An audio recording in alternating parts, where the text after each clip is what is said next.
Okay, so this is Frontlines, part 2 of number 539. I'm having some streaming difficulties, so I'm going to upload this. I'm going to continue where I left off.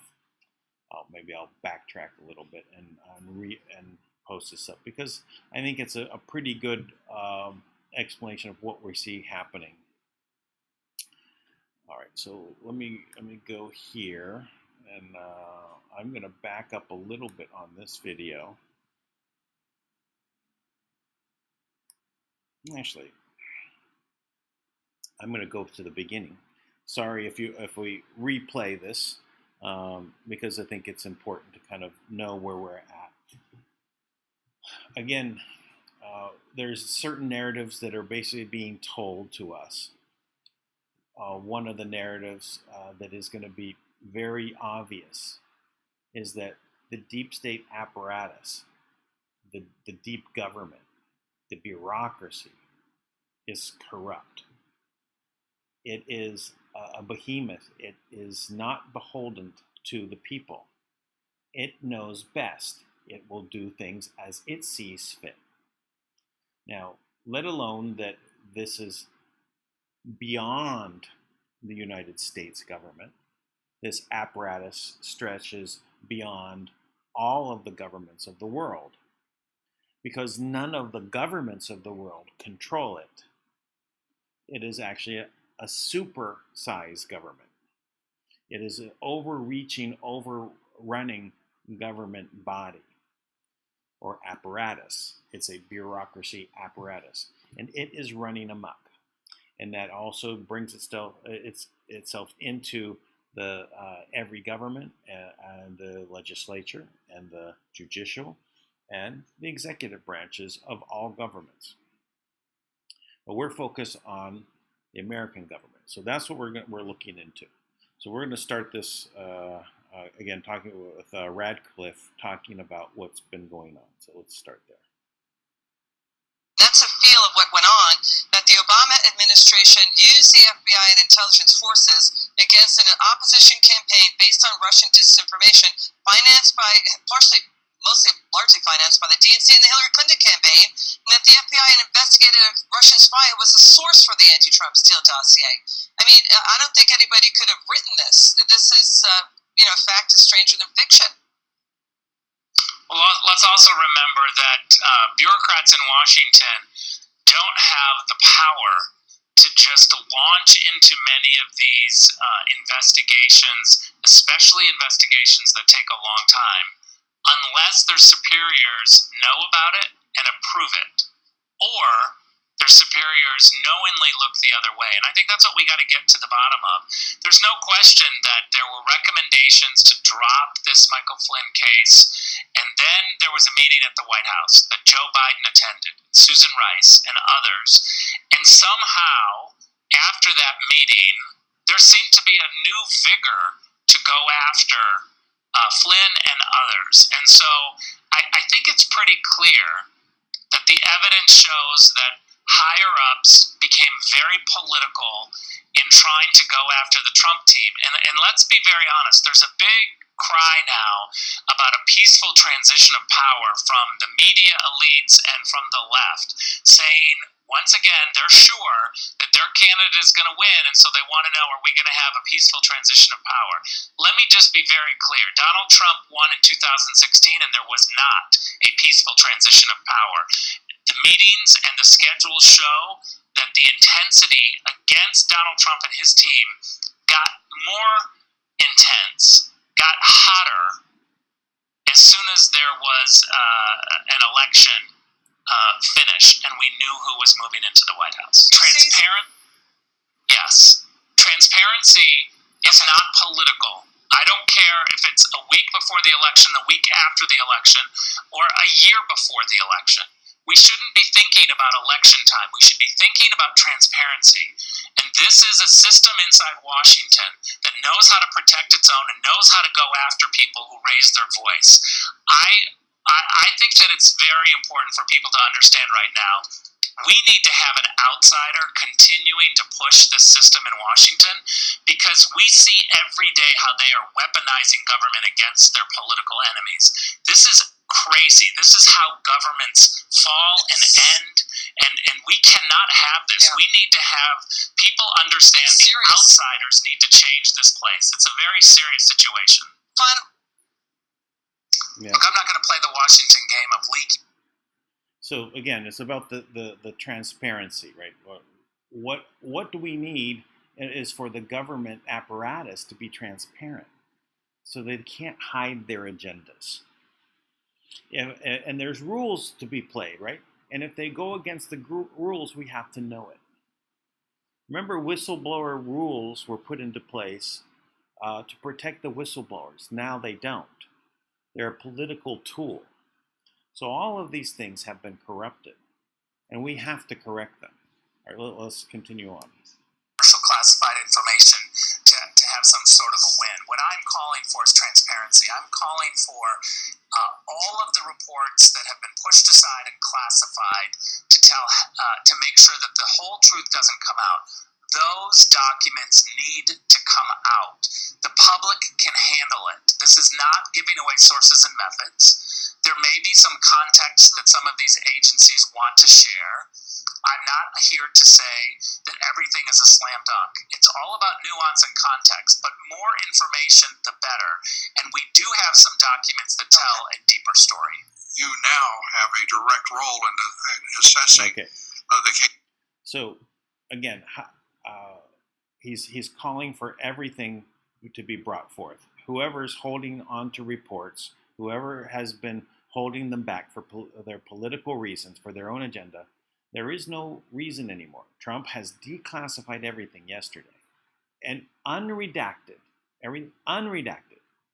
all the information transparent. There is no reason anymore for them to hold back. So how do we do it?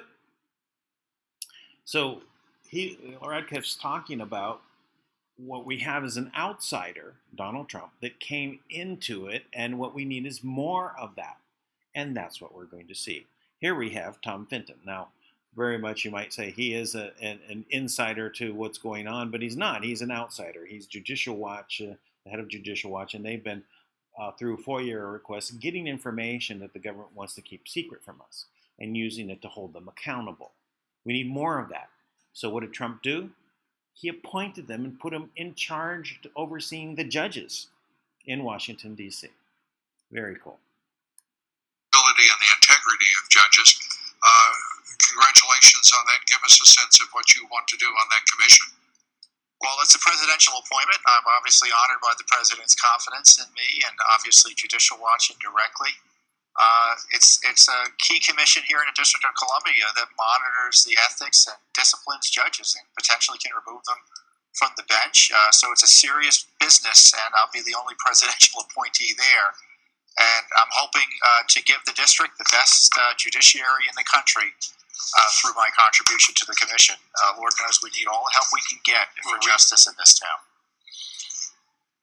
Well, we thank the president for appointing you to that important role, and we thank you for serving, and we thank you for taking on what is happening in the nation's capital, because the federal courts in that town, I will speak to you just as old Tom Fenton, the head of Judicial Watch, not the new Tom Fenton in your commissioner role, but it's deplorable to see what the federal judiciary has become in this country. That this, as you point out, this political corruption has gone well beyond the FBI and the DOJ, and it's the federal government broadly. It's the federal judiciary. There's a stench now emanating from what used to be the greatest court system in the world. It is no longer that. Your thoughts? Well, this position I'm in relates to the local D.C. court system, not the courts that Judge Sullivan and his senior colleagues sit on. But the politicized judiciary, when it comes to President Trump, has really undermined. It's not just Judge Sullivan. There are other judges throughout the country who throw out the rule of law and change the rules simply because it looks like it's President Trump. And you see partisan decision-making even as we approach the elections, where you have judges changing election rules on one side And thankfully, the Supreme Court is stepping in now and again to correct it.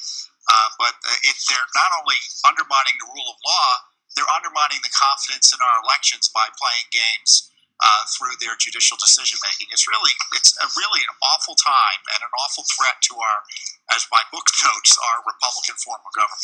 Special investigators assigned John Durham to. So Tom Fenton now moving in to be a commissioner overlooking the judges in Washington, D.C. Now, there must be a reason why, Trump focused on Washington, D.C. for this position. Just we're going to watch out for that in the future.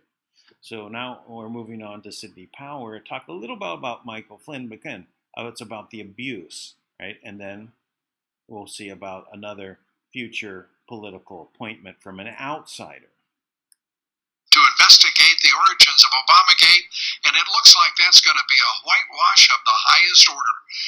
We not only lost our integrity, we have lost our guts. I'm deeply concerned about the state of our judiciary, the state of the Justice Department, and the FBI. I believe most Americans feel much the way I do. Your thoughts? I'm very concerned too, Lou. I have always held our judiciary in the highest regard. I still do. I still want to. And I understand that sometimes they ask questions to test both sides that don't reflect what they think at all. But it's very important that they put politics out of this and decide the case as if it were John Doe, as opposed to creating a Michael Flynn exception to the rule of law that doesn't apply to anyone else, or that they wouldn't want to apply to somebody in their own family if they were in this situation. This has taken 4 years of the life of a dedicated American patriot who has just done everything humanly possible to serve his country. And it was started by an investigation that was corrupt from the beginning. They had no basis to investigate, and then they made up the false statements against him. And now the government's finally admitted the wrongs and wants to set it right, and we can't get the district judge to issue the order of dismissal. When every case in the country, the dismissal has to be granted. It's always granted because no court can make the government prosecute a case. The law calls for. I don't know the proper procedure, but I do know that the Chief Justice of the U.S. Supreme Court, watching this unfold, should reach down into the D.C. Appellate Court and grab them by the napes of their necks and say, get with the law and get your heads right. This is disgusting what he is putting up with. The entire federal judiciary looks like what it's become, politically corrupt and disgustingly so. Sidney Powell, any update on your... So even as he's saying, Robert should step in, right? But he's corrupt, right? We know that he's been blackmailed, that he is not, to be trusted at this point. So we see all this evidence rolling in. But again, it's about how do you go ahead and correct this? Is we have to basically change it. We have to take those people out of power. And all of that is possible. So here's one with Sidney Powell. This is a little bit of interesting information. This is coming from Newsmax. Future appointment to the FBI. Last time we talked, that was the big topic. No, I still have a rather significant client to get exonerated. Yes. Kind of busy at the moment. Well, we don't want to lose sight of that fact, and we'll talk about that case specifically coming.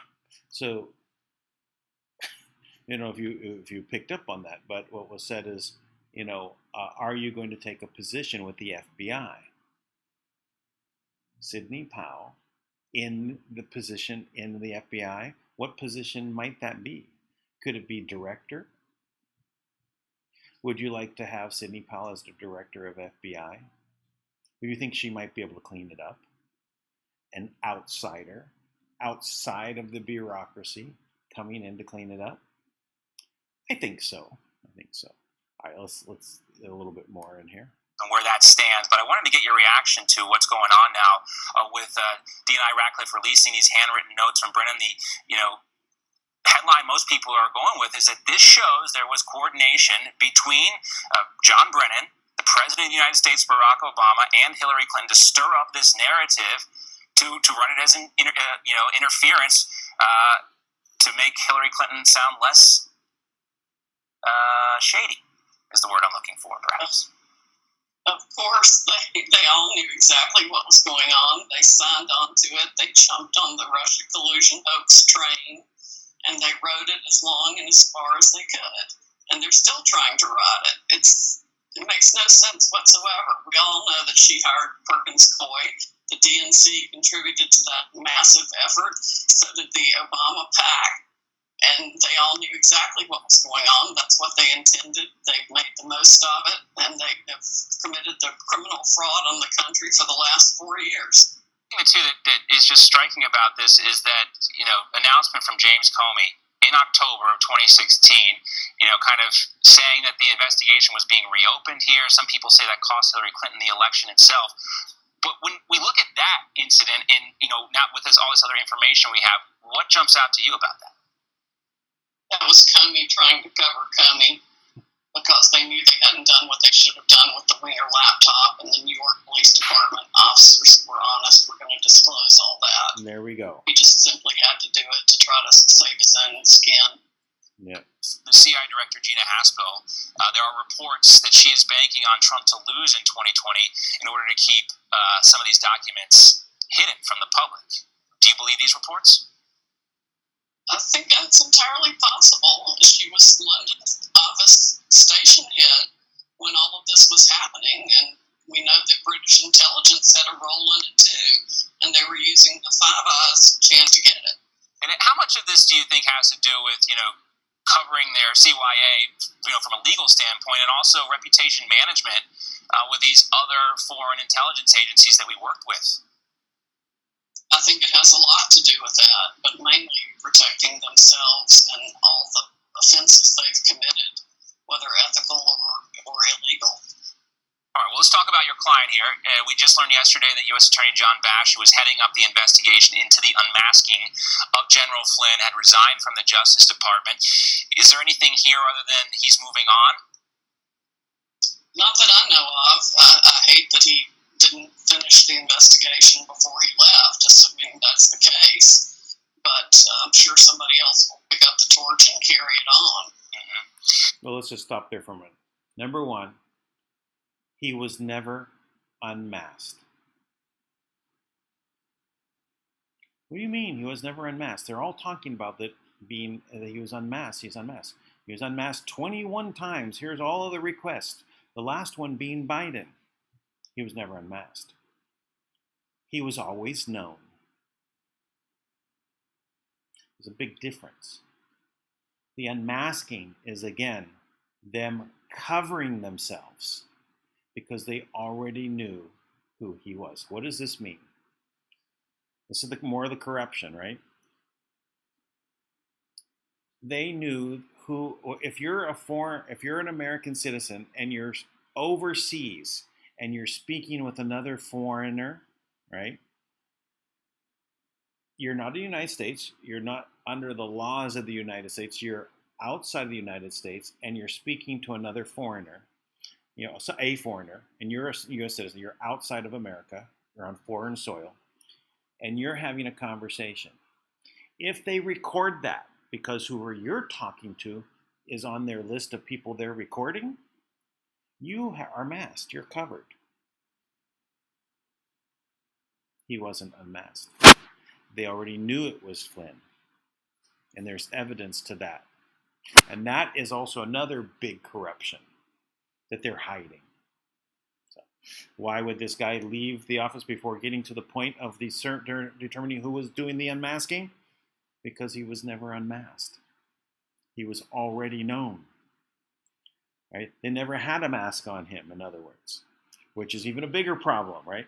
Then you go back to the hammer, where everybody is surveilled. All right, let's continue. Well, if we can. It's giving me the round spinning ball when I clicked on go.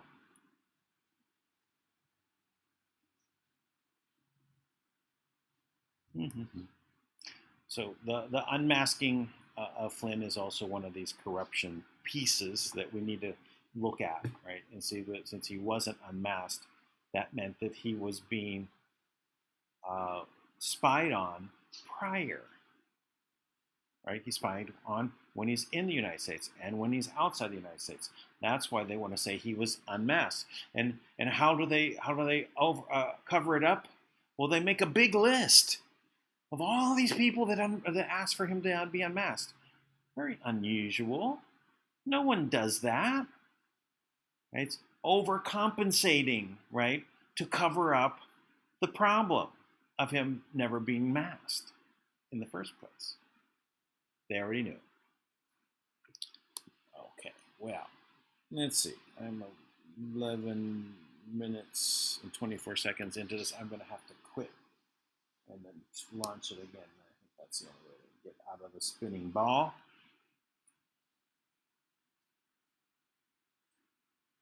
All right, let me start it up again.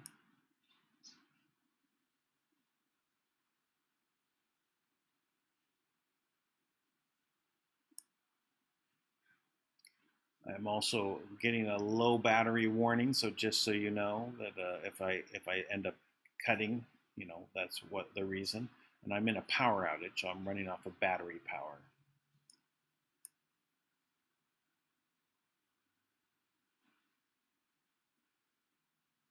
So looking for it to get started. There we go. We go 11 minutes in here.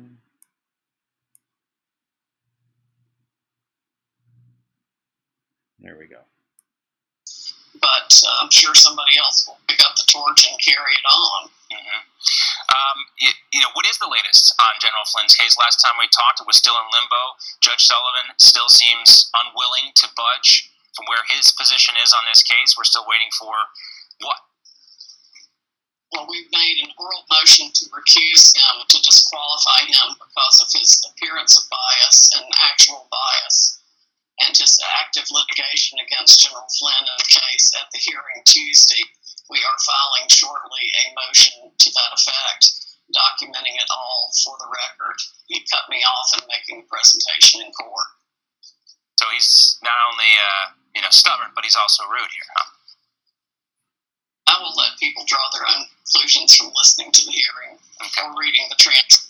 Popped up last night, and since you're one of the smartest attorneys we have, we wanted to ask you about this criminal proceeding down in Texas. A grand jury has just indicted Netflix, charged the company with knowingly streaming lewd visual material. Children, this all stems from complaints about that new film, Cuties. Do you think this is a legitimate case? I just saw that. I have not watched the film, but given the outrage I've heard over it, it could very well be a legitimate case. All right, Sidney Powell. I think they would do that with children. Let's first examine a woman who has chosen to inject herself into the political. Okay, so the last of all, so we're talking about Netflix and Sidney Powell talking about the corruption of the culture, right? The legalizing of perversions, which is the other narrative that they're trying to bring in, right? So that's very much part of this narrative that's being all interlaced together, right? We've got the pedo system out there. We've got the corruption of the deep state. We have the Russiagate, right? Spygate, Obamagate, whatever you want to call it, right? We've got the Uranium One. We have all of these that are interwoven, right? And so, that's why all of these stories are being brought forth, right? So that's why I wanted to point this out. All right, we've got a little bit more to go here. The former First Lady Michelle Obama. Like her husband, she's a liar. They're stoking fears about black and brown Americans, lying about how minorities will destroy the suburbs, whipping up violence and intimidation, and they're pinning it all on what's been an overwhelmingly peaceful movement for racial solidarity. It's true. Research backs it up. Only a tiny fraction of demonstrations have had any violence at all. So what the president is doing is, once again, patently false. It's morally wrong. And yes, it is racist. Okay, now, if the Democrats were So, there's a couple reasons why I brought Michael Obama into this mix. one, that everything that was just said was, again, a lie. They can only go by distortion. So it said that only a small fraction was actually violence. That's not true. Whenever we showed the map, 200 cities, it was that all of them had violence in them, started by Black Lives Matter or Antifa, all of them.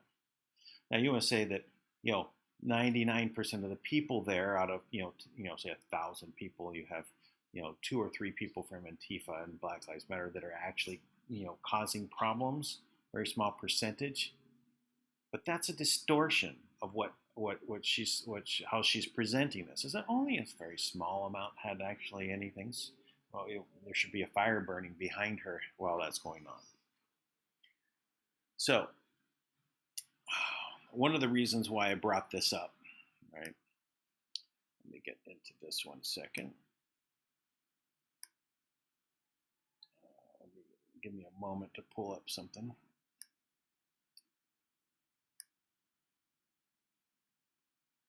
So this is an article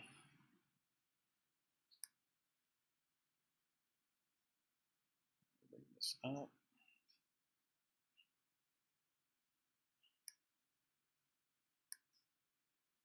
Hello.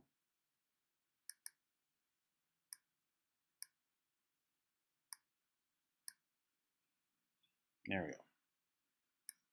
How to replace a presidential candidate. So, in other words, are we going to see Biden actually being removed? So this is from IBT. It's an article that they're writing. They're talking about possibility of removing Biden. Why? The coronavirus, right? Biden's sexual assault.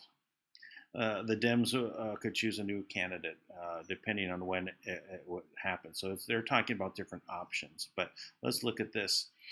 So if the Democrat Party was to replace Biden after the convention, which is now, right, it would get more complicated. Practically speaking, it is nearly impossible to call a second convention. So the decision to replace Biden would fall to 447 DNC members.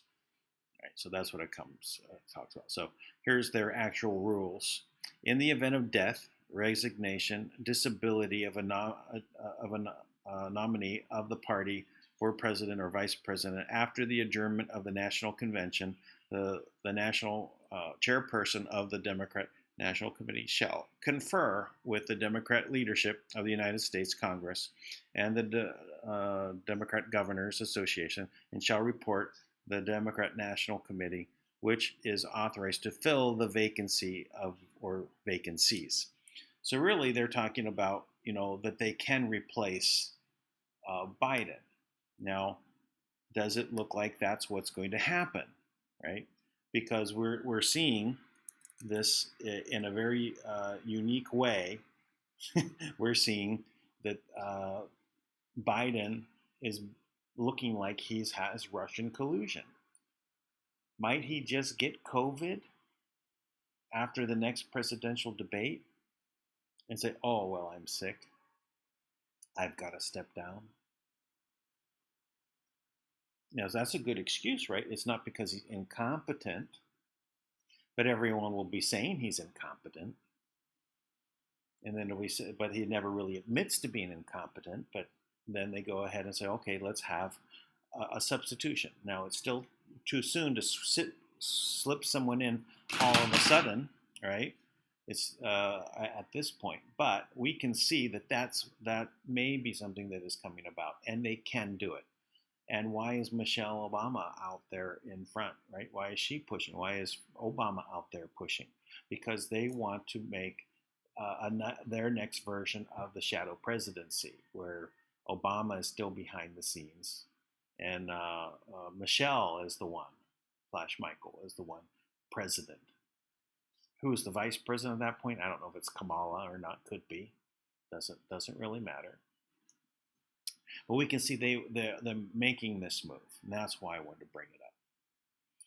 So we see that the corruption of our political system is also part of this corruption of the deep state apparatus, of the bureaucracy. They're doing everything to turn our country upside down.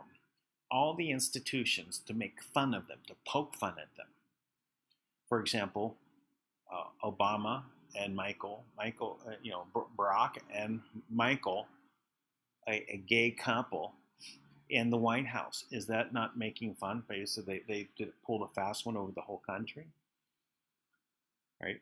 So they bring in the Muslim Brotherhood, a terrorist organization, into the White House. Constant members going in now. That they destroy, every aspect of what the country is all about from every angle, right? And, destroy the history, everything to turn it upside down, to make people hate it, because it's part of the color revolution. That's how they go about changing the government. And that's what their game plan here is. So, there are also, I'm going to break here, right? There are a lot of Q posts to go through, although I said the word. So instead of 17 NES, it's so hard sometimes, So I got all these posts to talk about, but instead of going through them, my battery is about to die. So I'm going to end this right here and upload it. So again, thank you for your help. I'm glad that you've been participating. You're sending me information. Again, my Telegram link is down below.